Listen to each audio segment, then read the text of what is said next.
Hi అండి, ఈరోజు మనం వైట్ సాస్ పాస్తా చేసుకుందాం. అందుకోసం వాటర్ ని ఈ విధంగా బాయిల్ చేసుకొని పాస్తా వేసి లైట్ గా ఆయిల్ వేసుకొని టేస్ట్ కి తగినంత సాల్ట్ వేసుకొని ఒకసారి మిక్స్ చేసుకొని బాయిల్ చేసుకోవాలి. ఈలోగా ఉల్లిపాయలు, వెల్లుల్లిపాయలు, క్యారెట్ ఈ విధంగా కట్ చేసి పెట్టుకున్నాను. నా దగ్గర చిల్లీ ఫ్లేక్స్ లేదండి, అందుకని ఎండుమిర్చిని ఈ విధంగా కచ్చా పచ్చా మిక్సీ పట్టుకున్నాను. సపరేట్ గా ఒక పాన్ లోకి ఆయిల్ వేసుకొని వెల్లుల్లిపాయలు, ఉల్లిపాయలు, క్యారెట్, కొద్దిగా సాల్ట్, మిరియాల పొడి, 2 స్పూన్స్ చిల్లీ ఫ్లేక్స్ వేసి బాగా మిక్స్ చేసుకున్నాను. సపరేట్ గా ఇంకో పాన్ తీసుకొని 2 స్పూన్స్ ఆయిల్, కొద్దిగా మైదా పిండి, అలానే కొద్దిగా పాలు యాడ్ చేసుకుంటూ మిక్స్ చేసుకోవాలి.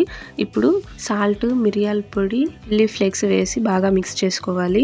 మనం ఇందాక ఫ్రై చేసుకునేది కూడా వేసి ఒకసారి బాగా మిక్స్ చేసుకొని పాస్తాని ఈ విధంగా వేసుకోవాలండి. పాస్తా బాయిల్ చేసుకున్న వాటర్ కూడా కొద్దిగా వేసి ఒకసారి మిక్స్ చేసుకొని 2 మినిట్స్ కుక్ చేసుకుంటే అంతేనండి, వైట్ సాస్ పాస్తా రెడీ అయిపోయింది. Thanks for watching. Please do subscribe.